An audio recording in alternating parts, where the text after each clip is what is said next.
halkan aruuzaa.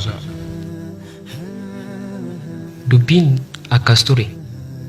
Misirroowwan haarawaa wal fuudhan lameen gidduutti nikaan hidhamee jira.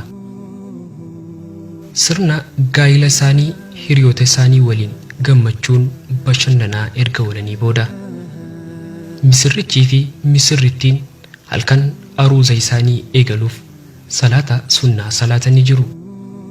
Egaa salaata xumuranii booda nyaati isaan nyaatan isaaniif dhihaate.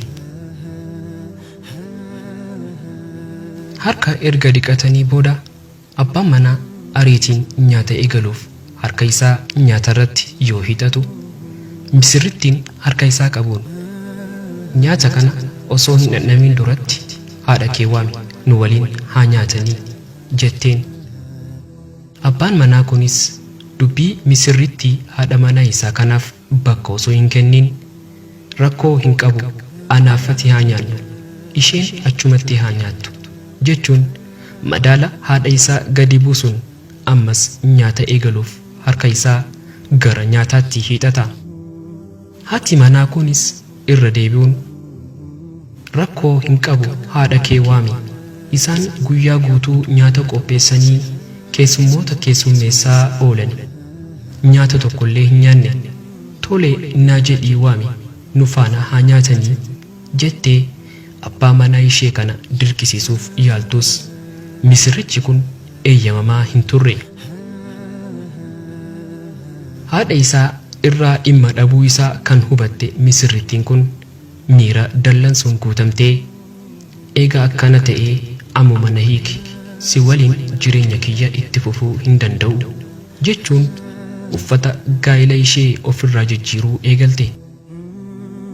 Ejjennoo misirrittii kanaan kan rifate misirrichi haati manaa isaa kun akka hin deemne kadhachuu eegale. Misirrittiinis ejjennoo ishee irraa of duuba jechuu didde. Ejjennoo haadha manaa isaa kana jijjiirsisuuf yaalii godhus abbaan manaa kun milkaa'uu hin dandeenye. Xumura irrattis misirrichi filannoo dhabee halkan aruuzaa haadha manaa isaa waliin adda ba'e. Osoo halkan tokkollee waliin hin bulin ajaa'ibadha. Misirrittiinis kan haadha isaa deesseef rifatuu dhabe bor anammoo akkam godhuuf ta'a jechuun halkan aruuza ishee abbaa manaa ishee hiiktee gara mana maatii isheetti deebite. Eeyyeen murtiin misirrittii kanaa kan madaalaa isaa eeggate ture. Herrega kamiin kan haadha isaaf hin rifanne bor haadha manaa isaaf ni rifata jedhamee eegamu. Dadhabbii fi beelli haadha isaa kan itti hin dhagaamne, beelaa fi dadhabbii eenyutu itti dhaga'ama jedhamee eegama. Misirrittiin dandeettii xiinsammuu waan qabduuf abbaan manaa ishee kun gara fuula duraatti ishee ceesisuu akka hin dandeenye sirriitti taajabdee jirti. Kanaafidha Oromoon yeroo mammaaku biddeen nama quubsuu eelee irratti beeku jedha miti. Amma misirroowwan lameen kun erga halkan aruuza isaanii irratti wal hiikanii waggaa 25 ol lakkoofsisanii jiru. Waggaa 25 booda misirrittiin kun fardarra teessee mirgaa fi bitaa isheetiin dargaggoota farda gulufsiisan afuriin marfamtee daandii tokkorra imalaa jirti. Akka tasaa karaa irratti namticha dadhabaa kan qaamni isaa xuraawee uffati isaa irratti ciccitee jiru kan kophaa isaa imalaa jiru tokko argiti.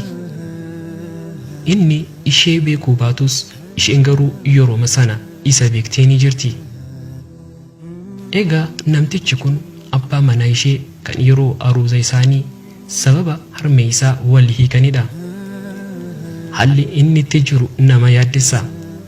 Kaleessa sooressa daldalaa kabajamaa kan ture amma hiyyeessa harka qalleessa ta'ee jira. Misirrittiin kun haala ittiin abbaa manaa ishee duraa kana agarteen baay'ee gaddite. Qalbiin ishees ni cabe. Dargaggoonni fardaan bitaa fi mirgaa isheetiin ishee marsanii jiran ilmaan isheedha. Taatee argaa jirtu kanatti gadduun namticha kana deemaatii kunuunsaa jechuun ajajaa jabaa ilmaan isheetti dabarsite. dargaggoonni kunneenis ajaja hatattamaa haadha isaanii fudhachuun ariitiin wal dorgomaa namticha dadhabaa xuraawaa kana bishaaniin dhiquun bareechanii uffata itti jijjiiranii nyaata bareedaa qoobsanii nyaachisuun maallaqa haga tokko harka keessa kaa'anii isa gaggeessan. Ajaa'iba miti! Har'a osoo fayyaa qabeenyaa fi yeroo qabdu kana haadhaa fi abbaa kee kunuunsi, kabaji, dhimmamiif dantaa isaanii hin jedhin, osoo hin ifatiin olmaa gaarii oliif isaaniif rifadhu.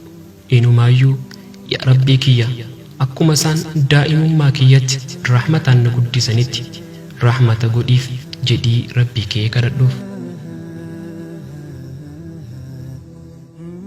Kabajamtoota hordoftoota chaanalii keenyaa, seenaa halkan aruuzaa jedhu kana akkamitti ilaaltan, maalirraa hubattan yaada keessan koomentii nuuf godhaa. Seenaan kun yoo isinitti tole immoo laayik nuuf godhaa.